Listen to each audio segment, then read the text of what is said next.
Welcome back to our podcast, Who Lied to You? I am Flavia Rita Babidia, a stress and self-care coach, together with my host, Jocelyn Kajumba, a neuropsychologist. Yeah, I actually know someone dates men who look a particular way just because they are chubby, they're a bit big, they look like their dad. And when you look at her dad and the men she dates, they are very similar. Man, a lot of things come up when you're preparing for functions, but my dad is the one person who had always told me to speak up. He had always encouraged me. Every time he would tell me to do something, he would always, so what do you think? He would always ask for my side of the story. Very good there. We now understand why that uncle in the video never shows up for Family engagements. family gatherings and engagements, and we're happy to have you back here. Today we're going to talk about something quite sensitive, but it's for the good. It really is for the good, like every other episode we have done. And there's a saying that usually goes around: blood is thicker than water. But is it really thicker than water? What are those things that have made you question some of those relationships, especially the blood relationships? We always hear comments like, that is family, just let it go. Don't make it a big deal. That is blood, just let it go. I think now, more than ever, the fact that we've grown up, we're adults, and we've tasted this life, we now understand why that uncle in the village never shows up for Family engagements. family gatherings and engagements. We understand why some people are so distant from their own families and stuff like that. So today we're going to delve into that myth that family doesn't exactly hurt us, so we just have to carry on and allow what they do to us. And I'm going to invite my co-host to share with us an experience. Yeah, could be about a book you read, could be about anything. Have you been hurt by family before? Have you been in a situation where you think, should I really look at it as family, or should I actually do what I need to do? I think we've all been hurt by family in one way or another. Yeah. We've all been hurt by family. And for me, I actually didn't. I took on the hurt because you give them access. You give what you allow access. So, and family is allowed in our lives, whether you want it or not. So, yeah, I took on the hurt and I dealt with it. Okay. I dealt with it, but it reminds me of a certain series I was watching. It's called, I think, Ginny and Georgia, where the mom is very, very toxic to the child. But for her, she sees it in a way of protection and, providing the best, but she's exposing this child to see things like killing the dad, and like she's exposing the child is seeing a lot. And there's a time when the mom says, I was trying to protect you.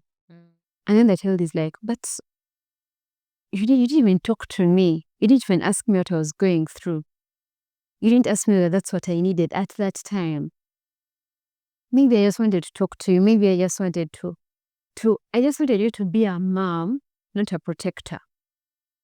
So yeah, it resonates one with me, but also I've also seen it among my friends, among my peers, that family is that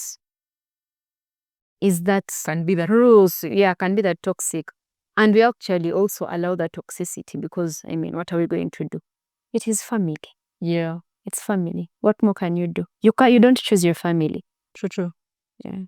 I think I've also seen different levels of toxicity amongst family members.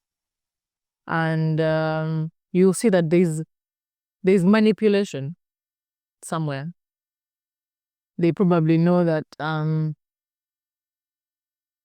you may be a weak, you're a person who can't really defend yourself and all those kind of things. So they'll always manipulate you. They will always push down some things towards you for you to do them so that they can take the easy way out and all that thing.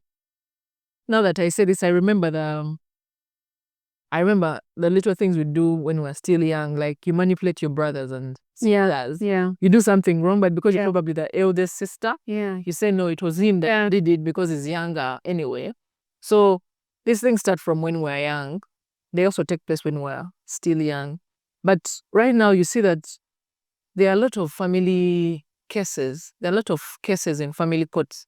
This is blood to blood, probably fighting over land, probably fighting over property. It may not even just be land, but real property like houses, mansions, and different things. Then you notice that there are killings in families. Those are toxic things that happen within families. You'll notice also that the absurd case. I remember I once partnered with a center in Ginger that was taking care of teenage pregnant girls and their children. And the lady who was running it at the time used to come to town to see me often, and I would give her the things that I would have collected from one of my businesses. I remember I used to collect things for kids and stuff. So when I was handing over these things, we'd always have conversations.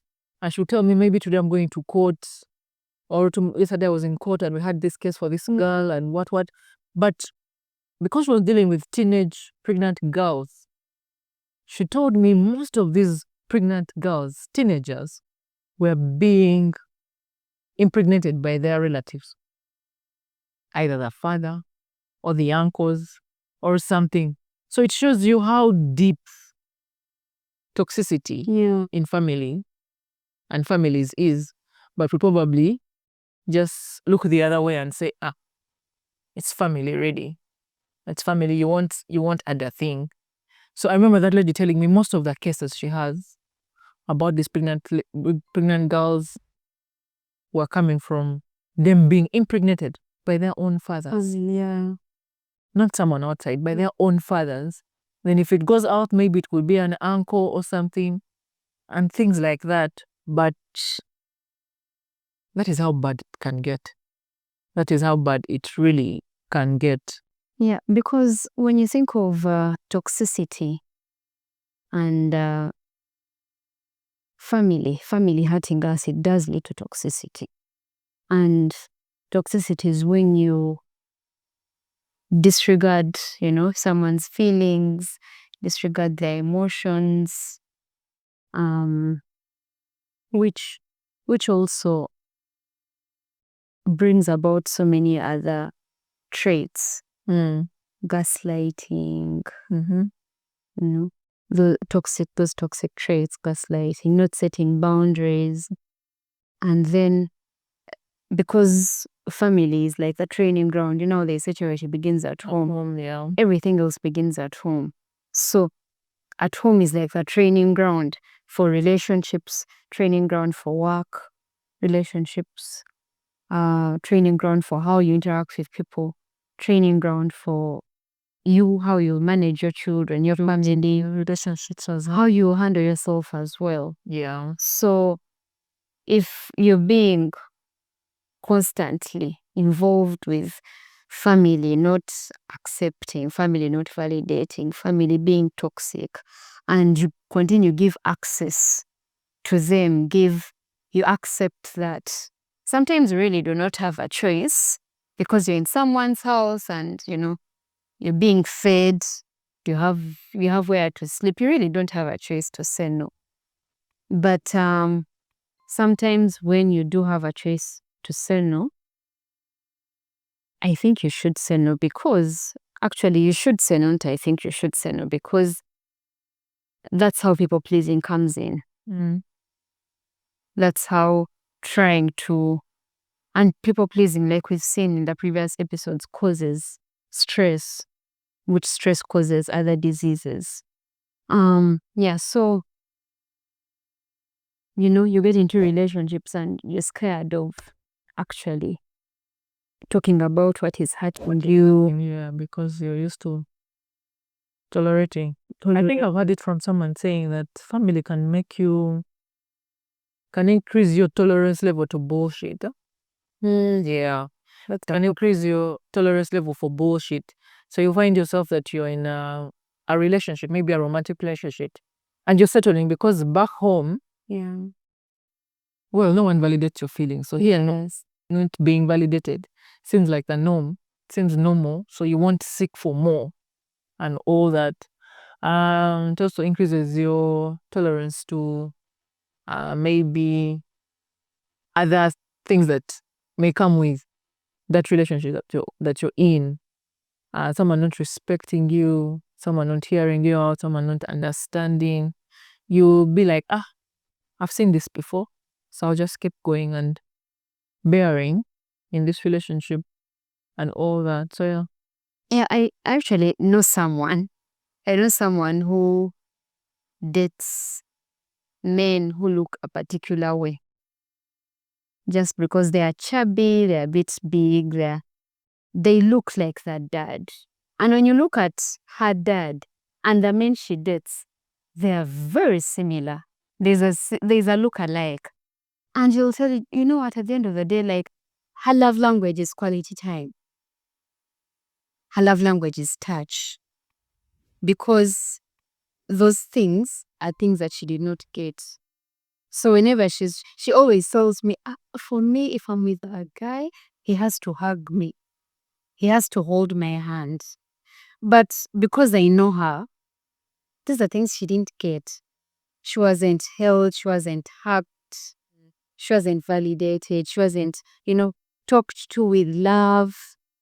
She didn't get those things. So because she yearns it so much, yeah, because the obsession breeds rejection breeds obsession. So what you are rejected is what you will obsess upon. Yes. So she's always looking out for the guy who will, and when she hugs this person, she wants to feel like as if she's hugging her dad. It's a trauma response. Yeah, they're all trauma responses. So we see people struggling because of the toxicity of family relationships, and you've been told that this is maybe your brother, this is your sister, that is maybe your uncle who has done that, that is this and that. People sometimes also fail to set boundaries. Yeah. Because they're used to their boundaries being overstepped in. And so you realize that they will find it hard to set certain boundaries and assert themselves as they should in a situation and all that. And then you will also realize because of this myth, there is continuous dysfunction of families that is passed on generation to generation. That continuous generational dysfunctionality that goes on from one generation. They'll tell you, for us, this is how we've always done things. Yes. For us, this is how the thing has always been done. For us, you don't respond to an elder here. You don't talk back to an elder here. You don't ask questions. Or if someone does something, or you muntu mukuru tomubuuza tomuddamu. The elder is always right. Yes. When something happens to you or something goes wrong amiss between you and someone else, they're like, no, just let it be.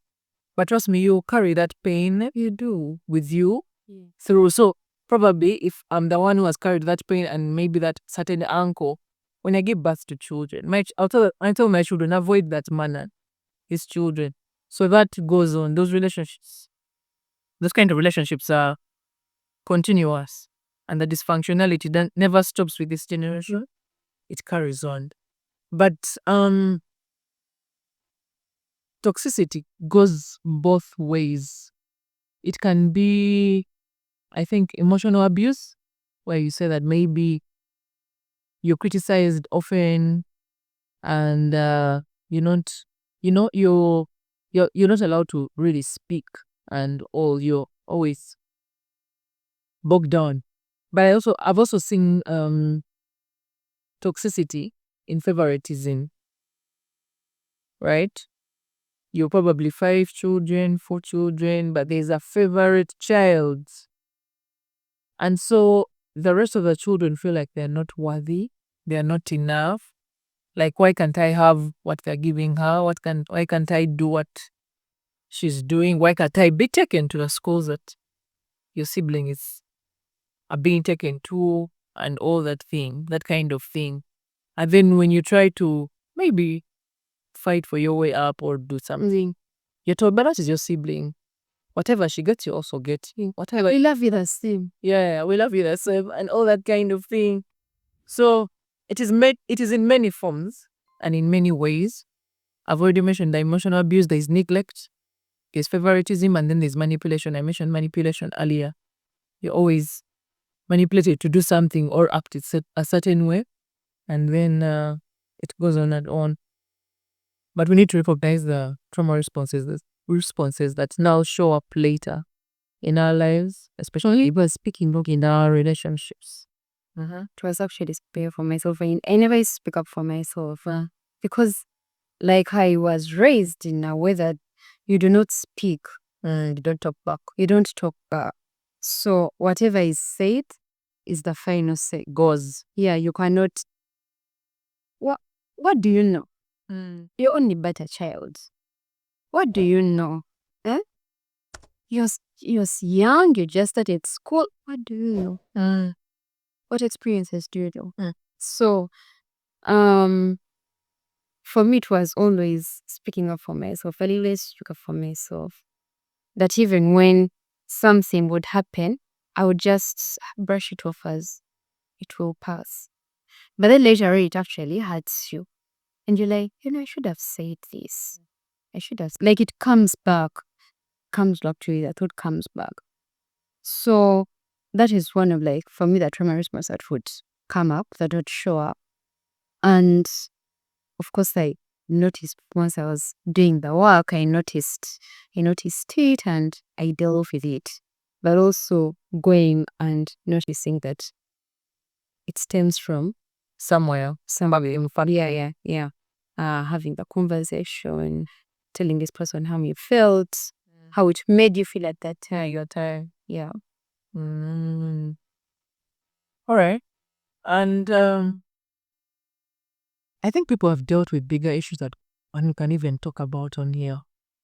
Personally, I haven't really had a life-changing one, thank God. Though, of course, you know that there's toxicity everywhere. Yeah.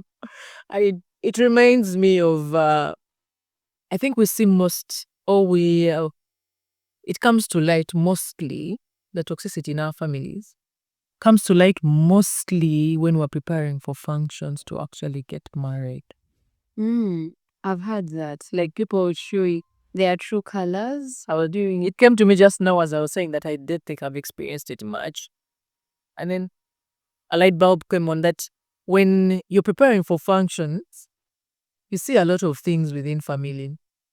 You see a lot of dysfunction within your family and the extended family, especially. You see a lot of things that your parents are probably hidden from you about a certain uncle, a certain aunt.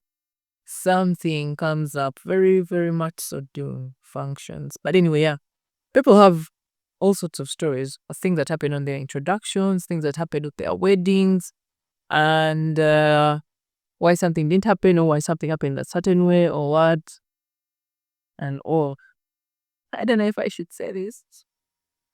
But anyway, my dad's wish was that, of course, like all our fathers, our elderly men, they want the functions to be taken to their villages for whatever reason they may be, but maybe probably recognition that, yeah, my daughter. Yeah. But also maybe for respect of the elders to say that, you know what, Mwana bamuchemu. Mwana avudde mu luggya. So for me towards my function, the fact that my dad wasn't around, that caused a lot of chaos. You did not go from the region? Of course, my dad had two houses. I don't know why I had to choose the one in the village. So I chose the one of town. But for us, that caused a lot of back and forth. It caused a lot of back and forth and people saying all sorts of things and people saying, oh, that girl is a big head, that thing, what, that, and that, she will not get blessing, that, what. And a lot of things come up. when you're preparing for functions. But my dad is the one person who had always told me to speak up. He had always encouraged me. Every time he would tell me to do something, he would always, so what do you think? He would always ask for my side of the story. Very good. He would always ask for my side of the story. So he left it with me that it is okay to speak up. Just speak up with respect, but always speak up. So for me, I still took it on and said, you know what, I'm going to speak up. I don't feel comfortable with that. I feel more comfortable with this. And these are my reasons as to why. Actually, for him, he always used to encourage me, what do you think of these two, and give your reasons. So even this time around, I was like, you know what, Daddy, or the people, I am choosing B, and these are the reasons why I'm choosing B.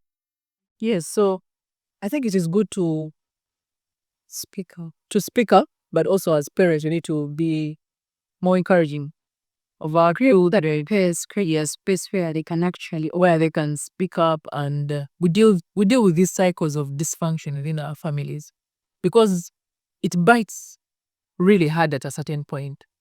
It does. You see it manifest in your relationships, like we've already said, both the romantic relationships. At work, you will be the one who is trying to please everyone because at home you are not catered to. And then, like I've said, your tolerance level for bullshit will go high. So you'll walk into different relationships with very low expectations of people, and then you'll be disappointed, right? Then you will probably think that love justifies mistreatment because you've been mistreated back at home. Yes, he loves me. I've read somewhere, or I've seen it somewhere, that people who get stuck in relationships, however toxic a relationship may be, they have that fear of leaving because they come from families probably where they tell them, this is blunt. This is someone you're never going to actually walk away from. This is your mother, this is your father, this is your relative. So forever to be. Yeah, so you get stuck in that and you can never leave a toxic relationship, be it a marriage, be it a normal relationship, be it a friendship, and stuff like that. So we need to put it at the back of our mind that relationships move and are carried by certain values like mutual respect, you know? Boundaries. Yes, you need to have boundaries with each other, set boundaries for relationships that you have. You need to have an understanding. So it's not about you being manipulated. It's not about you being emotionally neglected. And then you just carry on because that is what I've always seen. That is what I'm used to. You need to do the work and realize that these values of relationships don't only apply for other relationships in our lives, and they also apply for the family relationships that we have. Yes, so for me, that is something that stuck with me. And you were talking about relationship, and you fail to leave. I have seen and heard of stories of women that are beaten and they cannot leave. And you're like, you don't even have a face anymore. We can't recognize you. They're like, because they're attached to that one thing, that process he did, that maybe he provides for me. Or maybe he's doing 99 wrong things, but one thing that he's doing right Is what we get in you is the magnet that is keeping you stuck. But then it goes beyond that. It does go beyond, yeah. And that goes back, that's still to the family. Where Because you're being, there's the toxicity that is happening, but then you're like, I have where to stay. At least I have a roof over my head. I'm eating. At least I'm with my children. That's okay. Yeah. So now you carry it through relationships, and you cannot leave. And you can't leave. You can't leave relationship. You can't leave a toxic workplace because you're earning money. You're earning money, but the way you're earning money is through pay, through stress or pressure. Yeah. You've reminded me. I think people who struggle with saying no, it also comes back to family. You've been brought up in a house where you tell you, we say A, it is A. You don't say B. We tell you to do a thing. Families instill those things in us. If we tell you this and this, it goes. You don't question, you don't do anything. So you don't know how to say no. I think it's also something that comes from these kind of relationships we have with families. Because you've been brought up like that. And so you're thinking, well, this is what I was told back home. This is what I was always told to. Nkazitano. Ogeza wala your part. Yes, that's saying no. People struggle with saying no, but I think it comes from family as well. Because you've been told you can't say no to your elders. That's why probably these girls are raped and defiled. So you go into a thing and you just caught up, and then that thing messes you up for the rest of your life because you've been told never to say no. But someone recently shared and brought back to memory what I went through when my dad passed 8 years ago. A friend of mine recently lost her dad as well, and at a certain point we were chatting, and she told me, Flavia, I feel like now everyone is disposable. Like now you can't tell me family is for life. No. If someone does me wrong, I am going to. But she said it that right now I feel like anyone and everyone is disposable in my life. And it brought back to memory what I experienced back then. Because I remember it had always gone through my head. I don't know if it was God preparing me, but a few months to when my dad died, within my mind, a question kept popping up, telling me that, Flavia, if daddy left, right, if daddy died and all. No, actually, not daddy. The question was, who is that one person that you wouldn't want to lose? Like you don't see your life after, without, right? And then a few months later, my dad passes. And I remembered those questions going through my head of, who is that one person you never want to lose in your life? Like, and it was my dad. So when I lost him, I remember coming out of that season of grieving, I also came out feeling the same, that if I can lose my dad, really, all of you can go. All of you can go. The rest of you can go. I can survive. Like, I really, really can survive. So when my friend recently reminded me of that statement, it's like, you know what, family really does so much harm to us. But now that I've lost my dad and I've watched what my dad has gone through, everyone is disposable. I don't care about, and brought back to memory this thing about family and toxic. But you know, so the Bible says your enemy will be that one of your household. You know? Yeah. Yeah. But you weren't. Yeah. Well, you are wondering. You are talking about that saying. It reminded me of the same of happy wife, happy life. Not in the context of happy wife, happy life, but happy wife of like a home setting. If the wife is happy, you're going to be happy.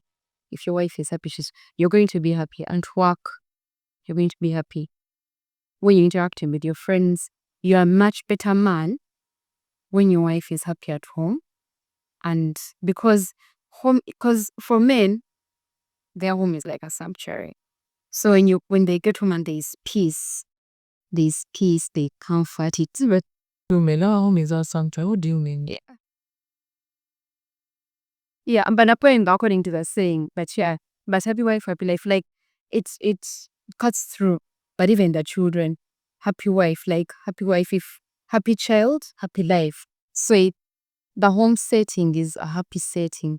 Then these children are going to go through life through relationships, work, friendships with happiness. Or they'll know how to handle, because at home they've shown them how to handle and how to deal. Yeah. So it's important to bust this myth. It's important to unlearn this lie and relearn that it is okay to be blood related. Yeah. It is one thing that God has given us, to be related by blood. But beyond that, we need to cultivate a deeper relationship through mutual respect, through understanding, and through boundaries. Those are the values that we need to carry forward for nurturing our family relationships, first of all. If anything, those should be the closest relationships we have. Yeah. And then as we step out into the world to make other relationships and forge other relationships with other people, we have these values with us, so that the seed has already been, has been planted within us. so that we can now sow these very seeds in the people around us, in the other relationships that we carry and forge as we go through life, so that we don't carry on the stress and the trauma that is passed on generation to generation and all this kind of way. Yes. Okay. That is it for today. Any parting shots? Any parting shots? Be a good person at home. Treat your family members with respect. Be considerate, be understanding, and set those boundaries as you need to. That is it from us to you. Don't forget to like, subscribe, comment. See you in the next episode. Have a good weekend.